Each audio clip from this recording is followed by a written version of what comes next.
வணக்கம் நண்பர்களே. இன்று ஆண்டாள் திருப்பாவையின் பாடல் 3 பற்றி பார்க்கலாமா? பாடல் 3.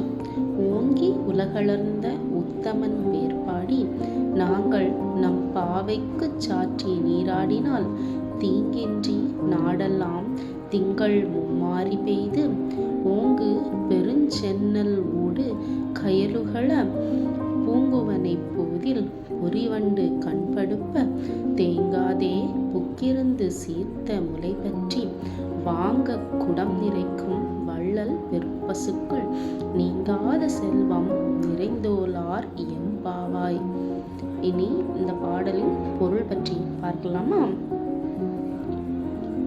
பொருள்: சிறுமியரே, நம் பரந்தாமன் வாமன அவதாரத்தில் 3 அடிகளால் விண்ணையும் மண்ணையும் அளந்து தன்னுடையதாக்கிக் கொண்ட உத்தமன் அவனது சிறப்பை குறித்து பாடி நம் பாவைக்கு மலர்கள் சாத்தி வழிபடுவதற்கு முன் நீராட செல்வோம்.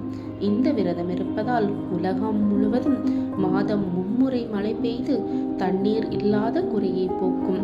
மழை காரணமாக வயல்களில் சென்னல் செழித்து வளரும். மீன்கள் வயலுக்குள் பாய்ந்தோடி மகிழும்.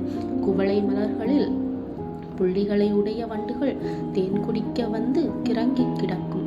வள்ளல் போன்ற பசுக்கள் பாலை நிரப்பத் தரும் என்று வற்றாத செல்வத்தை இந்த விரதம் தரும். இனி இதன் விளக்கத்தை பற்றி பார்க்கலாம். விளக்கம்: திருப்பாவை என்றாலே கிருஷ்ணாவதாரம் குறித்து பாடப்படுவதுதான். அதிலே முதல் 10, அடுத்த 10, அதற்கடுத்த 10 என 3 பிரிவாக்கி அதற்குள் ஒரு பாடலில் வாமன அவதாரத்தை பாடுகிறாள் ஆண்டாள். திருமாலின் பாதம் பட்டால் மோட்சம் நிச்சயம். அதனால் அதை உத்தம அவதாரம் என்று வேறு போற்றுவார்கள். பகவானை வணங்கினால் எல்லா வளமும் சித்திக்கும் என்பதும் ஆண்டாளின் அனுக்கிரகமாக இருக்கிறது. இந்த பாடல் திருக்கோவிலூர் உலகளந்த பெருமானை குறித்து பாடப்பட்டுள்ளது.